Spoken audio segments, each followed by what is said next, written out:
कहानी की शुरुआत में हमें एक रईसजादी एम्बर नाम की औरत को दिखाया जाता है जो एक बड़े बिजनेसमैन की वाइफ है और इसीलिए वो अपनी लग्जरी लाइफ और अपने हस्बैंड की अमीरी से इतनी घमंडी और अकड़ू औरत है कि वो किसी से ठीक से बात तक नहीं करती और इसीलिए उस रईसजादी को ज्यादातर लोग बिल्कुल भी पसंद नहीं करते। लेकिन उसको इससे कोई फर्क नहीं पड़ता और इस बार गर्मियों में ट्रिप मनाने के लिए वो अपने हस्बैंड और इनके साथ ऐसे ही 2 और रईसजादे कपल्स के साथ अपने प्राइवेट प्लेन से ग्रीस के लिए रवाना होती है। वहाँ पहुंचकर इन रईसजादों को समुद्र में घूमना था, इसलिए वो सभी एक शिप को हायर करते हैं। जब ये लोग शिप के पास पहुंचते हैं तो स्टाफ मेंबर और शिप का कैप्टन सभी से हाथ मिलाते हुए उनका वेलकम करते हैं। लेकिन जब कैप्टन सबसे हाथ मिला रहा था तो ये रईसजादी हमेशा की तरह एटीट्यूड में रहती है और बिना हैंडशेक किए ही चली जाती है। सबको ये बात काफी अजीब लगती है। इसी शिप पर काम करने वाला जोसेफ नाम का एक लड़का, जिसे रईसजादी एम्बर का ये एटीट्यूड वाला बिहेवियर बिल्कुल भी अच्छा नहीं लगता। फिर जोसेफ सबका सामान ले जाकर उन्हें उनका कमरा दिखाने लगता है, लेकिन एम्बर को यहाँ की सुविधा बिल्कुल भी अच्छी नहीं लगती और वो काफी रूड बिहेवियर कर रही थी क्योंकि उस रईसजादी को इससे लग्जरी जगह पर रहना था। फिर वो रूडली पूछती है क्या यहाँ जिम है, लेकिन जोसेफ भी उससे कम नहीं था। वो चुपचाप जाकर एक छोटी सी साइकिल लेकर आता है और कहता है क्या इससे आपका काम चल जाएगा। असल में वो उस रईसजादी का मजाक उड़ा रहा होता है, जिसे देखकर रईसजादी भड़क जाती है। वो गुस्से में जोसेफ से कहती है कि मैं तुम्हें तुम्हारी जॉब से निकलवा सकती हूँ, तो मेरे सामने ये नाटक मत किया करो। फिर अगले दिन सब लोग छोटी बोट्स में डाइविंग करने जाते हैं, बाकी सब पानी में जाकर मस्ती करते हैं।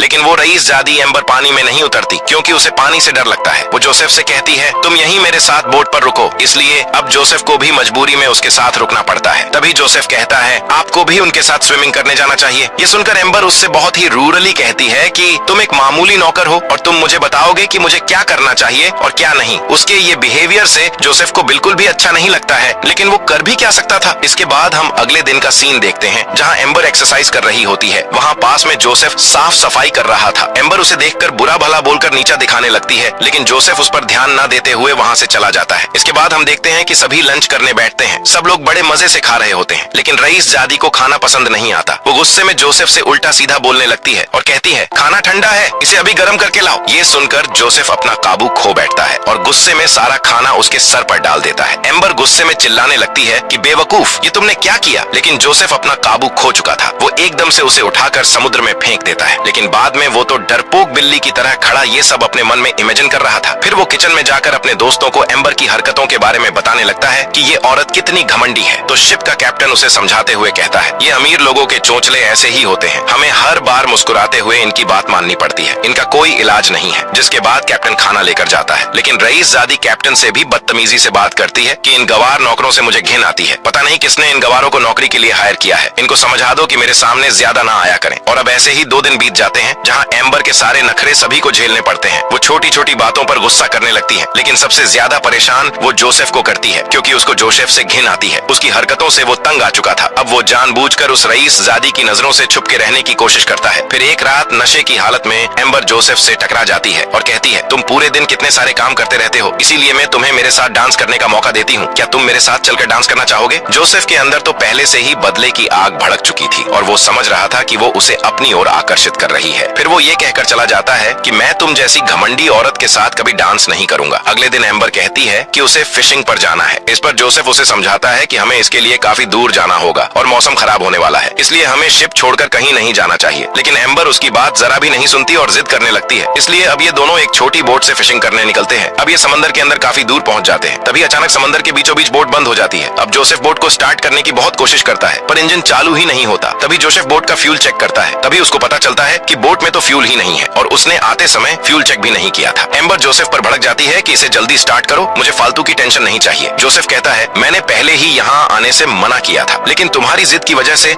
अब मैं भी यहाँ फंस गया हूँ, इसलिए चुपचाप बैठी रहो। अब हमें किसी के आने का इंतजार करना होगा। दोनों खुले समंदर के बीच फंसे हुए हैं। हालांकि उन्हें उम्मीद होती है कि जल्दी कोई आ जाएगा और हम यहाँ से निकल जाएंगे, लेकिन इन दोनों को यहाँ पूरी रात बीत जाती है। और दूसरे दिन सुबह एम्बर जब उठती है तो बोट पर उसे जोसेफ कहीं भी दिखाई नहीं देता, इसलिए वो काफी घबरा जाती है। लेकिन तभी जोसेफ समुद्र में से बाहर निकलता है। वो ये सब एम्बर को डराने के लिए कर रहा होता है। अब इनको यहाँ काफी टाइम हो चुका है और अभी तक यहाँ कोई भी नहीं आया। ऊपर से इनके पास खाने पीने की चीजें भी खत्म हो चुकी हैं। एम्बर नखरे करने लगती है कि मुझे जल्दी यहाँ से निकालो वरना मैं तुम्हें नहीं छोड़ूंगी। हालांकि जोसेफ को उसकी बातों से बहुत गुस्सा आता है पर वो कुछ कर भी नहीं पा रहा था। तभी एम्बर को बोट पर एक बॉक्स में गन मिलती है तो जोसेफ कहता है ये फ्लेयर गन है जिससे सिग्नल देकर मदद बुलाई जा सकती है, इसलिए अभी इसे मत चलाओ। समय ऐसे ही बीतने लगता है और उन्हें बहुत ज्यादा भूख भी लग रही थी। तो जोसेफ किसी तरह एक मछली पकड़ता है और एम्बर को खाने के लिए देता है, लेकिन उसका एटीट्यूड अभी भी कम नहीं होता और वो इसे गंदा कहकर फेंक देती है। अब फाइनली उन्हें कुछ दूर एक बोट नजर आती है तो एम्बर फ्लेयर गन लेकर चलाने वाली होती है, पर वो चला नहीं पाती। इसलिए जोसेफ उसे कहता है कि मुझे दो, लेकिन एम्बर उसे नहीं देती और इसी हड़बड़ी में गलती से बोट पर गोली चल जाती है, जिससे बोट की हवा निकलने लगती है। अब दोनों आधी बची हुई बोट के हिस्से को पकड़कर तैरते रहते हैं। इसी तरह रात हो जाती है और ऊपर से बारिश और तूफान भी शुरू हो जाता है, पर दोनों किसी तरह बोट को पकड़े हुए रात गुजार लेते हैं। अगली सुबह जब एम्बर की आंख खुलती है तो उसे कुछ दूर एक आइलैंड नजर आता है और दोनों किसी तरह उस आइलैंड तक पहुंच जाते हैं। पर जैसे ही पहुंचते हैं एम्बर बोलती है, जल्दी मेरा लॉयर तुमसे मिलेगा और तुम्हें सलाखों के पीछे डालेगा। लेकिन जोसेफ कहता है, तुम्हारे मन में जो आए करना, मुझे तुम्हारी इन धमकियों से कोई फर्क नहीं पड़ता और वैसे भी तुम जैसी चुड़ैल मुझे बिल्कुल भी पसंद नहीं है। और अब तुम तुम्हारे रास्ते जाओ और मैं मेरे रास्ते। अब तुम्हें जो करना है वो करो। अब ये आइलैंड बिल्कुल सुनसान होता है और यहाँ इन दोनों को सरवाइव करना बहुत ही मुश्किल होने वाला था। लेकिन जोसेफ को ऊपर जाकर एक छोटी सी झोपड़ी मिल जाती है जो पूरी तरह से खाली थी, जिसमें शायद पहले कोई रह कर गया होगा। वो उसे थोड़ा बहुत ठीक करके रहने लायक बनाता है और फिर झरने से पानी पीकर मछली पकड़ने के लिए एक जुगाड़ तैयार करता है। वहीं एम्बर को देखते हैं जिसे चारों तरफ घूमने के बाद कुछ नहीं मिलता, तो वो एक जगह छुपकर जोसेफ को देखने लगती है। जोसेफ कुछ समय में मछली पकड़कर लाता है और छांव में बैठकर आराम से खाने लगता है। एम्बर ये देखकर जोसेफ के पास पहुंचती है और कहती है, मुझे खाने के लिए कुछ फिश दे दो। लेकिन जोसेफ इनकार करता है कि मैं तुम्हें कुछ नहीं दूंगा क्योंकि तुमने हमेशा मुझसे बुरा बर्ताव किया है। फिर भी एम्बर की घमंड नहीं जाती। वो एटीट्यूड दिखाते हुए उससे कहती है कि मैं ये फिश तुमसे खरीदना चाहती हूँ। लेकिन जोसेफ कहता है, मुझे ये फिश नहीं बेचनी। तो एम्बर कहती है, मैं इसके लिए $1000 दूंगी और अपनी सोने की ब्रेसलेट भी उसे दे देती है। लेकिन जोसेफ उसे फेंक देता है कि यहाँ ना तो तुम्हारी दौलत काम आएगी और ना ही घमंड। अगर भूख लगी है तो खुद जाकर मछली पकड़ो। एम्बर गुस्से में उसके ऊपर मिट्टी फेंक देती है तो जोसेफ भी भड़क जाता है और उसे एक थप्पड़ मार देता है और कहता है, अगर तुम्हें कुछ खाना है तो मुझे सर कहकर बुलाना होगा। इस आइलैंड पर मैं तुम्हारा बॉस हूँ और मेरी सारी बातें तुम्हें माननी पड़ेगी। आज से तुम मेरी नौकर हो और मैं तुम्हारा मालिक। अब जोसेफ उसके सारे कपड़े उतारकर एम्बर को दे देता है और कहता है, मेरे सारे कपड़े धोकर उन्हें सुखा कर ले आओ, जिसके बाद मेरा मन हुआ तो तुम्हें खाना दूंगा। एम्बर के पास अब कोई रास्ता नहीं होता तो गुस्से में वो जोसेफ के सारे कपड़े धोती है और सूखने के बाद उसे ला कर देती है, जहाँ वो आराम से कुर्सी पर बैठा हुआ था। जिसके बाद जोसेफ उसे पानी भर के लाने के लिए कहता है तो वो ये भी करती है। इसके बाद जोसेफ उसे खाने के लिए देता है। एक अमीर और घमंडी औरत जो खाना थोड़ा ठंडा होने पर गुस्सा करती थी, अब भूख की वजह से वो आधा कच्चा खाना भी खा रही थी और जोसेफ भी यही चाहता था कि उसे अपनी गलती का एहसास हो और उसकी अमीरी का घमंड टूट जाए। फिर वो रेस्ट करने के लिए अपनी झोपड़ी में जाता है और एम्बर को बाहर सोने के लिए कहता है। लेकिन एम्बर अंदर सोने की रिक्वेस्ट करती है तो वो कहता है, अगर अंदर सोना है तो मेरे साथ बेड शेयर करना पड़ेगा क्योंकि जगह कम है। ये सुनकर एम्बर मना कर देती है और बाहर ही सो जाती है। अब इस आइलैंड पर उनकी पहली रात बीत जाती है और सुबह होते ही दोनों मछलियां पकड़ने जाते हैं और कुछ देर के बाद एक मछली पकड़कर वापस आते हैं। लेकिन अब जोसेफ पूरी तरह बदल चुका था और उसकी रूडनेस बढ़ती जा रही थी। वो सिर्फ मछलियां पकड़कर लाता है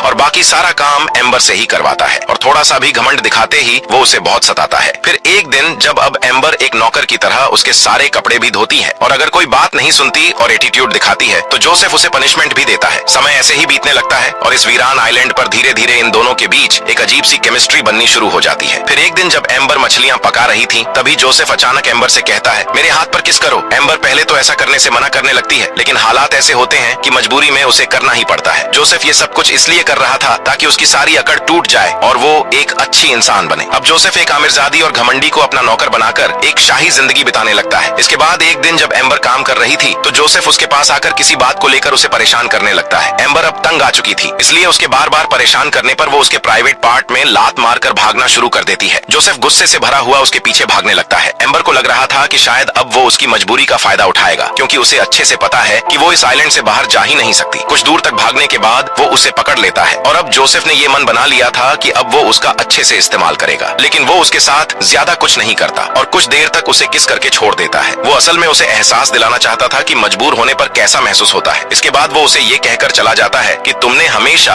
अपने से छोटे लोगों के साथ बदतमीजी से बात की है, लेकिन वो भी तो इंसान है। अब तुम एक अच्छी इंसान बनकर मेरे पास आओगी तो मैं तुम्हारी मदद करूंगा। असल में जोसेफ कहीं न कहीं एम्बर को पसंद करने लगा था, इसलिए वो उसे सिर्फ ये एहसास दिलाना चाहता था कि जो उसने आज तक दूसरों के साथ किया है वो गलत था। अब एम्बर को भी बहुत जल्द अपनी गलती का एहसास हो जाता है। जोसेफ उसके साथ कुछ कुछ भी कर सकता था, लेकिन उसने ऐसा कुछ नहीं किया। वो पूरी रात समंदर के पास बैठ के बिताती है और फिर अगली सुबह वो जोसेफ के पास जाती है और उसके पैरों को चूमते हुए उससे माफी मांगने लगती है। जोसेफ भी उसे माफ कर देता है, जिसके बाद दोनों अच्छे दोस्त बनकर रहने लगते हैं और हर काम मिलकर करते हैं। इनकी जिंदगी अब पूरी तरह बदल चुकी है और धीरे धीरे दोनों एक दूसरे के और भी करीब आते जा रहे थे। फिर एक रात दोनों खुद से काबू खो देते हैं और सारी हदें पार कर देते हैं। एम्बर को भी एहसास होता है कि उसे जोसेफ से प्यार हो चुका है। दोनों एक साथ झोपड़ी में रहते हैं और अपनी तन्हाई को एक दूसरे के साथ बांटकर खूबसूरत बनाने की कोशिश करते हैं। फिर जोसेफ एक दिन कहता है, तुम इतनी रूड कैसे बन गई और शिप में हम सबसे इतनी बदतमीजी क्यों की? इस पर वो जवाब देती है कि मेरा हस्बैंड जितना केयरिंग दिखता है, असल में वो उतना ही केयरलेस है। शुरू से ही उसके साथ मेरा कोई इमोशनल बॉन्डिंग नहीं बन पाई, इसलिए मैं बहुत स्ट्रेस में थी और मुझे कुछ समझ नहीं आ रहा था। लेकिन तुमने मुझे वो एहसास दिलाया जो मुझे असल में होना चाहिए था। मैं तुमसे बहुत प्यार करती हूँ और तुम्हें कभी भी खोना नहीं चाहती। जोसेफ तो पहले से उसे पसंद करता था, इसलिए वो तुरंत एक्सेप्ट कर लेता है। अब दोनों इस आइलैंड पर एक दूसरे के साथ बहुत खुश हैं। पर एक दिन एम्बर जब लकड़ियां लेने जाती है, तभी उसे अचानक वहाँ एक शिप दिखाई देती है, जिसे देखकर वो पहले तो इशारा करने की कोशिश करती है, लेकिन फिर एक पल में रुक जाती है और पत्थर के पीछे छुप जाती है। रात को इस बारे में जोसेफ को भी कुछ नहीं बताती। वो समझ रही थी कि अगर वो अपनी पुरानी जिंदगी में वापस गई तो शायद जोसेफ को हमेशा के लिए खो देगी। वो ऐसे ही जोसेफ के साथ रहना चाहती थी, चाहे इस वीरान आइलैंड पर जिंदगी कैसी भी हो। फिर झोपड़ी में आकर उन्हें शराब की एक बोतल मिल जाती है, जिसे पीकर दोनों रात भर बहुत डांस करते हैं और मस्ती मजाक करते हुए दोनों एक बार फिर से बहुत करीब आ जाते हैं और दोनों इंटीमेट होते हैं। और उस रात के बाद से दोनों एक कपल की तरह रहने लगते हैं। वो जानते थे इस आइलैंड पर उन्हें देखने वाला कोई नहीं है, जिसका फायदा वो पूरी तरह से उठाते हैं। अगले 3-4 दिन दोनों ऐसे ही मस्ती और एंजॉय करते हुए बिताते हैं। साथ में मछलियां पकड़ते हैं और हर एक मोमेंट को यादगार बनाने की कोशिश करते हैं। एम्बर अब यहाँ से वापस जाना नहीं चाहती थी, लेकिन जोसेफ इन सब के बीच इसी उम्मीद में था कि उनकी मदद के लिए कोई न कोई जरूर आएगा। फिर एक दिन जब वो बीच पर रेस्ट कर रहे थे, तभी उन्हें एक बोट दिखाई देती है। जोसेफ खुश होकर बोट को इशारा करना चाहता है, लेकिन एम्बर उसे रोक लेती है और कहती है, अगर हम यहाँ से गए तो हम दोनों हमेशा के लिए अलग हो जाएंगे। मैं तुमसे बहुत प्यार करने लगी हूँ और हमेशा तुम्हारे साथ ऐसे ही रहना चाहती हूँ। वो बहुत रिक्वेस्ट करती है, पर जोसेफ उसे प्यार से समझाता है कि अगर हमारा प्यार सच्चा है तो चाहे हम कहीं भी रहें, एक दूसरे के साथ रहेंगे और हमारा प्यार भी जिंदा रहेगा। मुझे तुम पर पूरा यकीन है कि मेरे बुलाने पर तुम मेरे पास जरूर आओगी।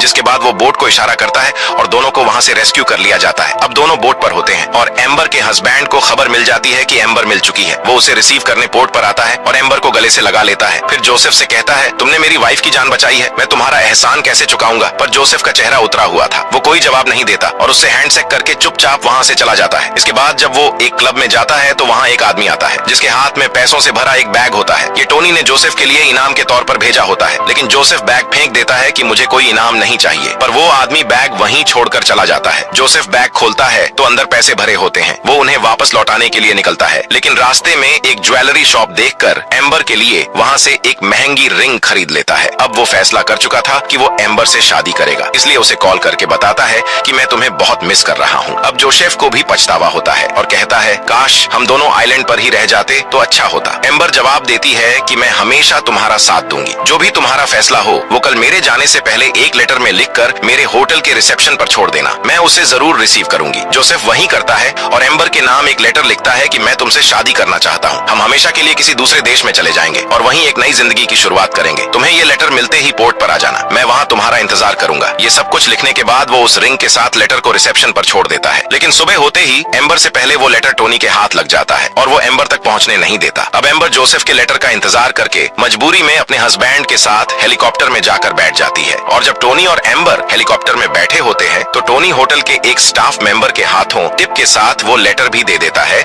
जिसमें जोसेफ की बोट का एड्रेस लिखा हुआ था। फिर वो लड़का लेटर ले जाकर जोसेफ को देता है और जोसेफ को बताता है कि ये लेटर उन लोगों ने भेजा है जो अब भी हेलीकॉप्टर से जा रहे हैं। जोसेफ तुरंत खोलकर देखता है कि ये तो उसी का भेजा हुआ लेटर है, जिसमें अंगूठी भी थी। इसके बाद वो दौड़ते हुए हेलीकॉप्टर के पास पहुंचने की कोशिश करता है, लेकिन तब तक बहुत देर हो चुकी होती है। अब एम्बर को यही लग रहा था कि जोसेफ ने कोई लेटर नहीं भेजा। ये सोचकर वो काफी उदास थी और वहीं जोसेफ ये समझ रहा था कि एम्बर ने लेटर वापस करके हमेशा के लिए उसे छोड़ दिया है। लेकिन इन दोनों को नहीं पता था कि टोनी ने उन्हें अलग करने के लिए ऐसा किया है। जोसेफ वहां पहुंचता है और अपने टूटे हुए दिल के साथ वो रिंग जोर से उसकी तरफ फेंक देता है, जो सीधे जाकर समुद्र में गिर जाती है। अब टोनी की वजह से इन दोनों की मोहब्बत और एक दूसरे से शादी करने की ख्वाहिश हमेशा के लिए अधूरी रह जाती है और इसी गलत फ्रेमी के साथ ये फिल्म यही खत्म हो जाती है।